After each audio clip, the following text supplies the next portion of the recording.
সকলকে অনেক অনেক স্বাগত। আজকের ক্লাসে আমি তোমাদের আবৃত্ত দশমিক সংখ্যা নিয়ে আলোচনা করব। প্রথমেই শিখে নিই যে আবৃত্ত দশমিক সংখ্যাটা কী। আচ্ছা, দশমিক সংখ্যা কী করে তৈরি হয় আগে একটু বুঝে নিই। ধরো মনে করো তোমার কাছে দু রকমের ভগ্নাংশ আছে, দুটো ভগ্নাংশ আছে।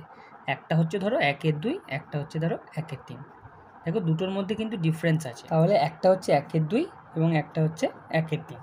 এইবারে দেখো এই 1/2 ভগ্নাংশটাকে যদি আমরা দশমিকে পরিণত করি, অর্থাৎ 1/2 মানে 1কে 2 দিয়ে ভাগ যদি আমরা করি, তাহলে দেখো প্রথমেই আমার দশমিক হচ্ছে 0, 2, 5, 10। তাহলে 1/2 মানে আমরা কি পেলাম দেখো 0.5। এইবারে দেখো 1/3কে যদি আমরা দশমিকে কনভার্ট করি, তার মানে 3 দিয়ে ভাগ হবে, 3 দশমিক এখানে 0 পেলাম, 3 3 9, 1 0, 3 3 9। তাহলে দেখো এই যে চলতেই থাকছে, এটা যদি আমরা কন্টিনিউ করি তাহলে 3 3 3 আমরা কোনোদিনই কিন্তু মেলাতে পারবো না। তাহলে দেখো এই যে 1/2 করলাম 0.5, অর্থাৎ দশমিকের পরে এর কিন্তু নির্দিষ্ট অঙ্ক রয়েছে এবং দশমিকের পরে অঙ্কগুলো শেষ হয়ে গেছে। এখানে কিন্তু অঙ্কগুলো শেষ হয়নি। তাহলে এই যে টাইপের দশমিক সংখ্যাগুলোকে আমরা বলবো সসীম দশমিক সংখ্যা। আবার একইভাবে যদি আমরা 1/4 করি, তাহলে দেখো 1/4 যদি আমরা করি তাহলে পাবো 0.25। ভাগ করে দেখে নিতে পারো, 4 দিয়ে যদি ভাগ করি 1কে, 0.0, 4 2 8, 2 0, 4 5 20। অর্থাৎ দশমিকের পরের অঙ্কগুলো শেষ হয়ে গেছে। এইটাকে আমরা বলবো সসীম দশমিক সংখ্যা। আর এই যে 1/3 ক্ষেত্রে এই যে আমরা অঙ্কগুলো পেলাম, এখানে কিন্তু কন্টিনিউ চলছে, সংখ্যাগুলো 3 3 3 করে চলছে। তাহলে এই জন্য এটাকে আমরা বলবো অসীম দশমিক সংখ্যা। তাহলে আমরা মূলত দু রকমের দশমিক সংখ্যা শিখলাম। একটা হচ্ছে দেখো সসীম দশমিক সংখ্যা, আর একটা হচ্ছে অসীম দশমিক সংখ্যা। সসীম বলতে যার নির্দিষ্ট সীমা রয়েছে, দশমিকের পরের অঙ্কগুলো একটা নির্দিষ্ট অঙ্ক রয়েছে, কিন্তু অসীমের ক্ষেত্রে অঙ্কগুলো অনেক দূর রয়েছে, ঠিক আছে, যার নির্দিষ্ট কোনো সীমা নেই। তাহলে এই যে অসীম দশমিক সংখ্যাগুলো রয়েছে, এই যে দেখো এই অঙ্কগুলো কিন্তু কিছু কিছু ক্ষেত্রে একটা নির্দিষ্ট নিয়মে অঙ্কগুলো বারবার রিপিট হয়। যেমন 1/3 ক্ষেত্রে আমরা পেলাম 0.33333 এইভাবে চলছে। সেই জন্য এটাকে আমরা কি লিখি 0.3 এর মাথাতে পৌনঃপুনিক। এই পৌনঃপুনিকটার অর্থ হলো যে এই 3 অঙ্কটা বারবার রিপিট হবে, বারবার ফিরে আসবে। সেই জন্য এইটাকে বলবো আমরা, এই যে অসীম দশমিক সংখ্যা এইটাকে আমরা বলবো আবৃত্ত দশমিক সংখ্যা। দেখো এই যে অসীম দশমিক সংখ্যাগুলো রয়েছে সবগুলোই যে আবৃত্ত হবে সেরকম নাও হতে পারে। যদি এরা বারবার একটা নির্দিষ্ট নিয়মে রিপিট হয় তাহলে তাদেরকে আবৃত্ত দশমিক বলবো, কিন্তু সবগুলো নাও হতে পারে। যেমন ধরো এইখানে যে সংখ্যাটা বলেছে দেখো 2.01, আবার 001, এই যে সংখ্যাগুলো, ঠিক আছে, এইগুলো কিন্তু অসীম দশমিক সংখ্যা, কিন্তু এরা আবৃত্ত দশমিক নয়।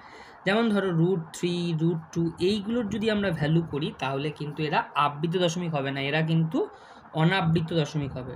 তোমরা যদি এগুলো একটু উঁচু ক্লাসের, তোমরা এগুলো যদি ভ্যালু বার করে দেখো তাহলে কিন্তু এইগুলো অনাবৃত্ত দশমিক হবে। তো যাই হোক, এইবারে আমরা মূল টপিকে চলে আসি যে আবৃত্ত দশমিক সংখ্যা, তার ডিটেলস জিনিসগুলো এবার আমরা জেনে নেব। আবৃত্ত দশমিক সংখ্যা কি বললাম, দশমিকের পরের অঙ্কগুলো একটা নির্দিষ্ট নিয়মে রিপিট হয়। এবার যদি আমরা 1/7 বার করি, দেখো 1/7 কিন্তু 1 4 2 8 5 7 এই নিয়মে কিন্তু অঙ্কগুলো বারবার রিপিট হয়। কি বললাম, 1 4 2 8 5 7 এই নিয়মে অঙ্কগুলো বারবার রিপিট হয়। দশমিকের পরে প্রথমেই এর আসবে 0.1 4 2 8 5 7, এই 7-এর পরে কিন্তু আবার 1 আসবে, এইভাবে চলতেই থাকবে। তাহলে 1 দিয়ে শুরু হলো এবং 7 দিয়ে শেষ হলো, ঠিক আছে। এইটাকে কিন্তু আমরা কি বলবো, আবৃত্ত দশমিক সংখ্যা। এইবারে যদি আমরা 1/6 করি, দেখো 0.16। যদি আমরা 1/6 বার করি তাহলে আমরা পাবো 0.1666, অর্থাৎ 6টা বারবার রিপিট হবে, 1টা কিন্তু রিপিট হবে না, 6টা বারবার রিপিট হবে। তার জন্য আমরা কি লিখবো, 0.16 এর মাথাতে পৌনঃপুনিক। এখানে দেখো 1 দিয়ে শুরু হয়েছিল, 7 দিয়ে শেষ হয়েছিল, তাহলে 1-এর মাথায় পৌনঃপুনিক আর 7-এর মাথায় পৌনঃপুনিক, অর্থাৎ 1 থেকে 7 পর্যন্ত অঙ্কগুলো বারবার রিপিট হবে। তাহলে এটাকে আমরা কি বলবো, আবৃত্ত দশমিক সংখ্যা। এটাকেও বলবো আবৃত্ত দশমিক সংখ্যা। কিন্তু দেখো এই যে দুটো সংখ্যা আমরা পেলাম, এই দুটোর মধ্যে কিন্তু একটু ফারাক আছে। আমরা একটাই পেয়েছি 1/3 ক্ষেত্রে পেয়েছি, দেখো কি পেয়েছি, এই দুটো আবৃত্ত দশমিক সংখ্যা পেলাম 0.3 এর মাথায় পৌনঃপুনিক, আর একটা পেলাম 0.16 এর মাথায় পৌনঃপুনিক। এই যে দুটো সংখ্যা রয়েছে দেখো, এই দুটোর মধ্যে কিন্তু একটুখানি ফারাক আছে। কিসে ফারাক আছে দেখো, এর দশমিকের পরে প্রথমেই পৌনপুনিক শুরু হয়ে গেছে, আর এর কিন্তু দশমিকের পরে 1-এর মাথাতে পৌনপুনিক নেই, 6-এর মাথাতে পৌনপুনিক আছে। তাহলে প্রথমেই যদি পৌনপুনিক হয় তাহলে সেটাকে আমরা বলবো শুদ্ধ আবৃত্ত দশমিক সংখ্যা। আর এইটাকে বলবো, দেখো এইটাকে বলবো দশমিকের পরেই কিন্তু পৌনপুনিক শুরু হয়নি, অনাবৃত্ত সংখ্যা রয়েছে, তার জন্য এটাকে বলবো মিশ্র বা অশুদ্ধ বলে দিও না, শুদ্ধর এখানে কিন্তু এটা হচ্ছে মিশ্র আবৃত দশমিক সংখ্যা। এইবারে যেটা আমরা শিখব যে সসীম আর অসীম কখন হয়, এইটা একটু শিখে নিই। সসীম কখন হয় দেখো, বুঝতেই পারছো, যখন আমরা 2 দিয়ে ভাগ করেছিলাম, যখন আমরা কোনো সংখ্যাকে 2 দিয়ে ভাগ করেছিলাম তখন কিন্তু সসীম দশমিক পেয়েছিলাম, ঠিক আছে। 3 দিয়ে ভাগ করেছিলাম অসীম পেয়েছিলাম, 4 দিয়ে ভাগ করেছি সসীম পেয়েছি, ঠিক আছে। তাহলে একটা জিনিস মনে রাখবো, যদি 2 এবং 5-এর গুণিতক থাকে হরে, 2 এবং 5-এর গুণিতক থাকে, তাহলে তুমি কি পাবে, সসীম দশমিক পাবে। আর 2 আর 5-এর গুণিতক যদি না থাকে তাহলে তুমি অসীম দশমিক সংখ্যা পাবে। কখন সসীম এবং অসীম পাবে, সসীম কখন পাবো, যখন আমাদের হরেতে 2 এবং 5-এর গুণিতক থাকবে, ঠিক আছে, তখন আমরা সসীম পাবো। ধরো 1/25, 5-এর গুণিতক 5 × 5, তাহলে কিন্তু আমরা কি পাবো, সসীম। আর যদি আমাদের ধরো 2 এবং 5-এর গুণিতক না থাকে তাহলে কিন্তু হয়ে যাবে আমাদের অসীম। ধরো 1/12, এখানে দেখো 1/12 মানে 1/3 × 4, তাহলে এক্ষেত্রে কিন্তু তুমি অসীম দশমিক সংখ্যা পাবে। এইবারে আমরা যেটা চলে আসবো, যে শুদ্ধ এবং মিশ্র এই আবৃত দশমিক সংখ্যাগুলোকে সামান্য ভগ্নাংশে পরিণত করি। শুদ্ধ এবং মিশ্রগুলোকে কি করে সামান্য ভগ্নাংশে পরিণত করা যায় সেই জিনিসটা একটু শিখে নেব। একদম সহজ এক্সাম্পল দিয়ে শুরু করি, শুদ্ধ থেকে কি করে সামান্য ভগ্নাংশে কনভার্ট করা যায়। ধরো 0.3-র মাথায় পৌনপুনিক আছে। আচ্ছা, যদি পৌনপুনিক না থাকতো আমরা কি করতাম, 0.3-র মাথাতে পৌনপুনিক বা দশমিক, আচ্ছা যদি না থাকতো আমরা কি করতাম, ওপরে থাকতো আমার 3 আর নিচে আমরা লিখতাম 10, দশমিকের পরে একটা সংখ্যা, 1-এর পিঠে একটা 0 হতো। কিন্তু এখানে একটা পৌনপুনিক আছে, একটা আবৃত দশমিক সংখ্যা, দশমিকের পরে একটি সংখ্যা আছে, তার জন্য আমরা কী করবো, একটি 9। এবার এটাকে কাটাকুটি করে দেবো, 3 × 1 = 3, 3 × 3 = 9, 1 × 3 হচ্ছে এটার আনসার।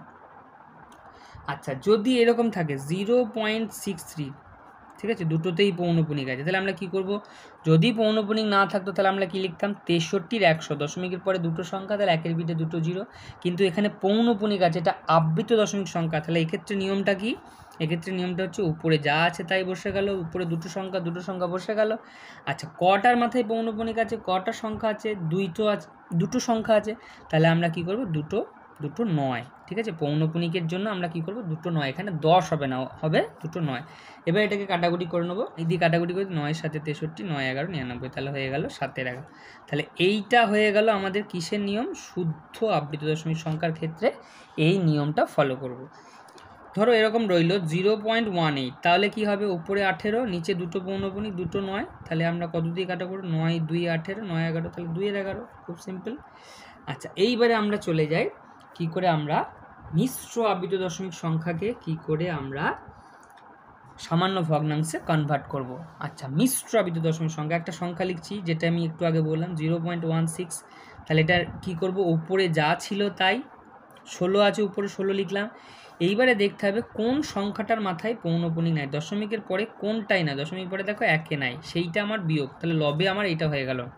এখানে লবে যা ছিল তাই, শুদ্ধর ক্ষেত্রে, মিশ্রর ক্ষেত্রে কি, উপরে যা ছিল তাই, সেখান থেকে যেটার পৌনপুনিক নাই সেইটা বিয়োগ।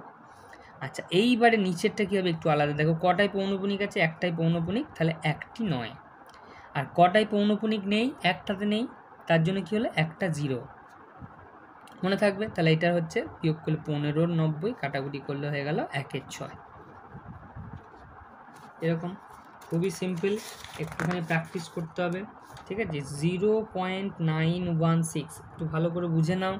আচ্ছা, 6-এর মাথাতে পৌনপুনিক আছে, তাহলে এটা বুঝতে পারছো এটা কি ধরনের আবৃত দশমিক সংখ্যা, আগে দেখে নিতে হবে। এটা হচ্ছে মিশ্র, কারণ দশমিকের পরেই পৌনপুনিক শুরু হয়নি, দশমিকের পরেই শুরু হলে কিন্তু শুদ্ধের নিয়মে চলে যাবে, তখন উপরে যা ছিল তাই, আর নিচে যতগুলো পৌনপুনিক তটা 9, ঠিক আছে, 9, 1, 6, তাহলে এইটা করলে আমরা কি পাচ্ছি, উপরে হবে আমার 916, সেখান থেকে কার পৌনঃপুনিক নেই?